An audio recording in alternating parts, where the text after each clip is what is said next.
Hello বন্ধুরা, আসসালামু আলাইকুম। স্বাগতম জানাচ্ছি আমার চ্যানেলে। তো বন্ধুরা, আজকে খুবই সহজ কিছু উপকরণ দিয়ে মজাদার একটা স্ন্যাক্স রেসিপি নিয়ে হাজির হয়ে গেলাম। তো আমি এখানে দেখিয়ে দিচ্ছি। আমি নিয়ে নিয়েছি আলু। এখানে আলু আমি সিদ্ধ করে নিয়েছি, আপনারা চাইলে কাঁচা আলু কুচি করে নিতে পারেন।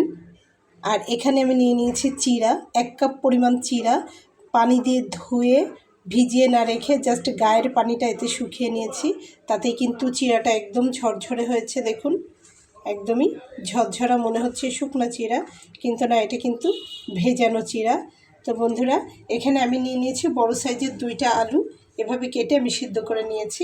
এছাড়াও আমার লাগবে যা, আমি করতে করতে এটা আপনাদেরকে দেখিয়ে দেবো কিভাবে তৈরি করব রেসিপিটা। তো সর্বপ্রথম আমি কি করব, আলুটাকে ম্যাশ করে নেব। দেখুন, হাত দিয়ে আমি মাখিয়ে নেব।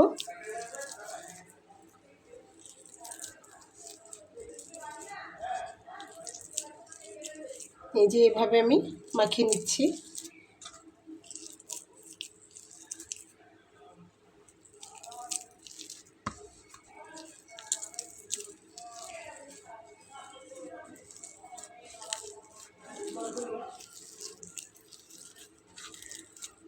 তো বন্ধুরা, আমার ভিডিওতে অনেক দিন যাবৎ শব্দ শোনা যাবে, কারণ এখানে একটা 7তলা বিল্ডিং হচ্ছে আমার পাশে। আমি একদিন দেখিয়ে দেবো ভিডিওর ভিতরে।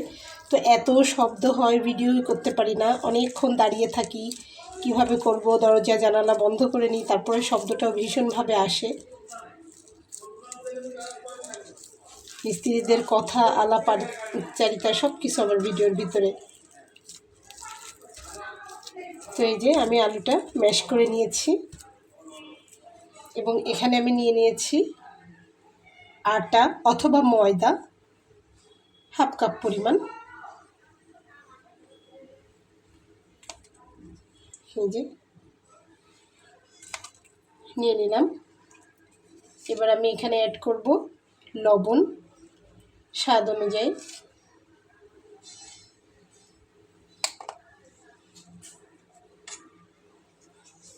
এবার নিয়ে নেব 1 চা চামচ পরিমাণ ধনিয়ার গুঁড়া, নিয়ে নেব 1 চা চামচ জিরার গুঁড়া,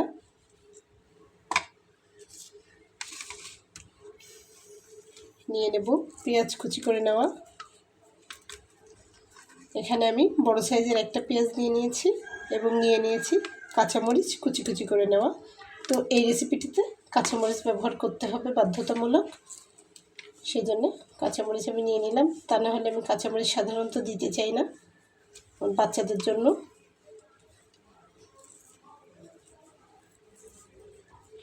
তো এখন এগুলোকে একসঙ্গে খুব ভালোভাবে মাখিয়ে নেব।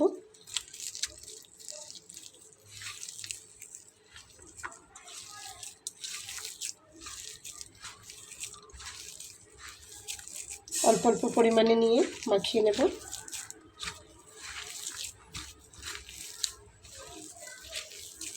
এগুলো একসঙ্গে মাখানোর জন্য আমি আজকে বড় একটা পাত্র নিয়ে নিয়েছি, মিক্সিং বললে হবে না।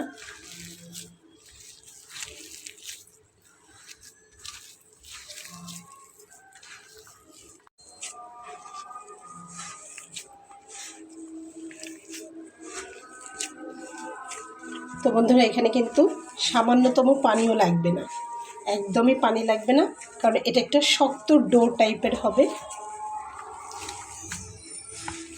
তো খুব ভালোভাবে আমি ম্যাশ করতেছি, একদম একটু আটা লেগে থাকবে না প্লেটটাতে।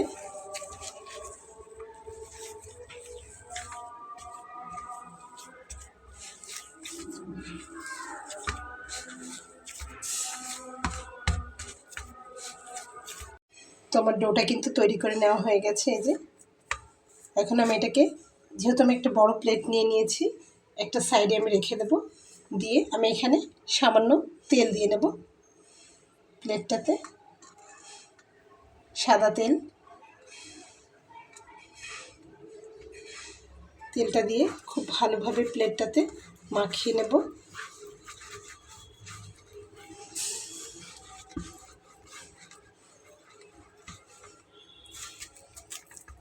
নিয়ে এটাকে এখানে আস্তে আস্তে করে হাত দিয়ে এভাবে নামিয়ে নেব। তো বন্ধুরা, সকালে যদি আমরা কোনো স্ন্যাক্স তৈরি করি অথবা ইভিনিংয়েই যদি করি বা বাচ্চা টিফিনের জন্য করি, হাতে কিন্তু খুব বেশি সময় থাকে না। তো 10 মিনিট 15 মিনিট এরকমের ভেতরে যদি কোনো স্ন্যাক্স ঝটপট তৈরি করা যায়, সেটা কিন্তু আমাদের জন্য ভালো। যত দ্রুত হবে তত।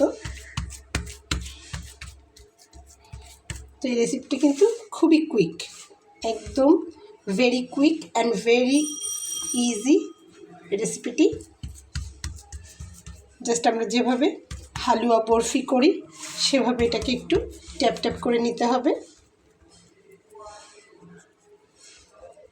তো বন্ধুরা, রেসিপিটি শুধুমাত্র আলু এবং চিড়া দিয়ে কিন্তু করা যায়। তো এর ভেতরে সামান্য একটু আটা দেওয়ার কারণ হচ্ছে বাইন্ডিংটা যাতে ভালো হয়, যাতে করে এটা ফেটে না যায় এবং এভাবে কেটে নেওয়া যায়। তো সেই জন্য জাস্ট তো হয়ে গেল। এখন এখানে একটা নর্মাল ছুরি নিয়ে নিতে হবে। ছুরিটা নিয়ে এটাকে কেটে নিতে হবে। তো কীভাবে শেপ দিবেন সেটা আপনাদের খুশি, যার যেমন যেভাবে দিতে ইচ্ছে করবে সেভাবে কিন্তু এটাকে শেপ দেওয়া যেতে পারে, এবং যার যতটা প্রয়োজন সে কিন্তু ঠিক ততটা পরিমাণ নিয়ে নেবে। তো দেখুন আমি এভাবে শেপটা দিয়ে নিলাম।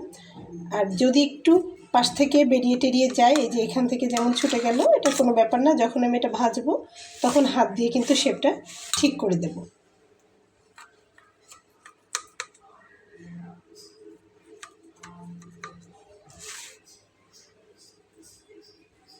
আমার বাচ্চার প্রত্যেক দিন স্কুলে টিফিন দিতে হয়, তো আমার খুব ঝটপট স্ন্যাক্স তৈরি করতে হয়। তো আশা করছি খুবই সহজে এই রেসিপিটা আপনাদের ভালো লাগবে। তো এখন কিন্তু আমার ভেজে নেওয়ার পর্ব। তো এটা আমি যেভাবে তুলব, এভাবে ভেতরে একটা খুন্তি দিয়ে আস্তেই করে তুলে নেব। ভাজার সময় আমি দেখাবো। আমি এখন সরাসরি কড়াইতেই চলে যাই। তো বন্ধুরা দেখুন, আমি এখানে এগুলোকে খুন্তি দিয়ে জাস্ট তুললেই উঠে আসবে সুন্দর বরফির মতো। দেখুন কি চমৎকার। তো ভাজার আগে একটু এভাবে ট্যাপ করে নিলেই এটা কিন্তু সমান হয়ে যাবে। তো আমি জাস্ট একটু ময়দা ছড়িয়ে এগুলো রেখেছি, একদম সামান্য একটু ময়দা ছড়িয়ে রেখে দিয়েছি। তো এখন এটাকে ভেজে নেব। কিন্তু দারুণ চমৎকার এবং খুবই অল্প তেলে কিন্তু এটাকে ভেজে নেওয়া যায়। এমনকি মাছ ভাজার থেকেও কম পরিমাণে তেল লাগে। মাছ ভাজতে তো একটা মোটামুটি লেভেলের তেল লাগে, তো এটাতে তার থেকেও কম তেল দিয়ে কিন্তু আপনারা ভেজে নিতে পারেন। তো এটা কিন্তু রেসিপিটি সবচাইতে ভালো দিক। তেল কিন্তু আমরা অ্যাভয়েড করি, রোজ এরকম ভাজাভাজি খেয়ে কিন্তু ভুঁড়িটা বড় হয়ে যাবে। তো বন্ধুরা আমি তেলটা দিয়ে দেখাচ্ছি। আমি এখানে একটা ফ্রাই প্যান নিয়ে নিয়েছি, সেটা গরম হয়ে গেছে। এখন আমি তাতে তেল দিচ্ছি। তো দেখুন জাস্ট এই পরিমাণ তেল দেব, দিয়ে এটাকে একটু নাড়িয়ে দেব।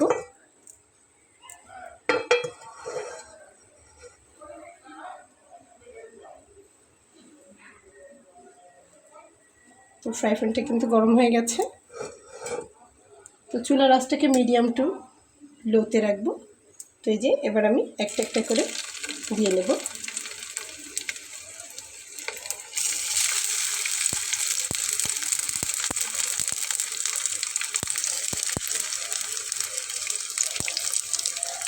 স্ন্যাক্সটা কিন্তু দারুণ মজার। তো আমি 3টা দিয়ে নিলাম, এর থেকে বেশি দেওয়া যাবে না, তাহলে ভেঙে যাবে কোনা। তো বন্ধুরা সঙ্গে থাকুন, ভেজে নেওয়াটা দেখাই।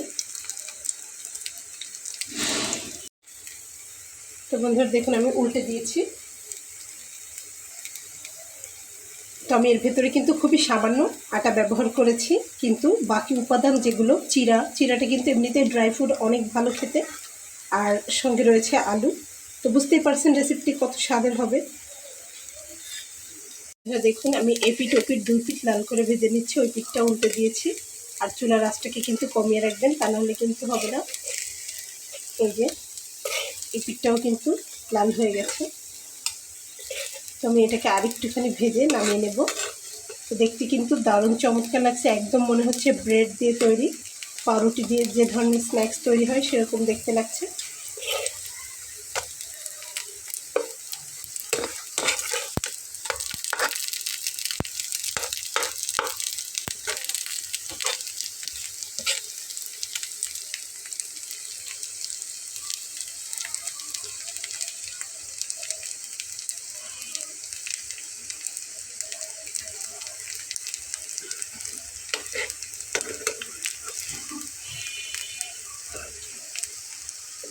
তো আমি এগুলোকে এখন এক পাশের দিকে একটু সরিয়ে দেবো যাতে তেলটা এদিকে চলে আসে, গড়ায় চলে আসে এই পাশটাতে।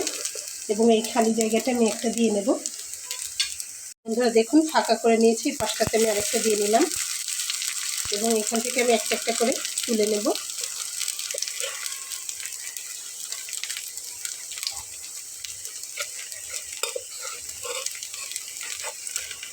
একটু সাবধানে তুলতে হবে, তাহলে শেপটা নষ্ট হয়ে যাবে। এখানে তুলে নিলাম, এখন আমি বাকিগুলো দিয়ে নেব। তো বন্ধুরা আমার দ্বিতীয়গুলো কিন্তু ভাজা হয়ে গেছে, এখন আমি চুলাটাকে বন্ধ করে দেব। তো দেখুন অতটুকু তেলেই কিন্তু আমি সব ভেজে নিয়েছি, এখন আমি সবগুলোকে তুলে নিচ্ছি।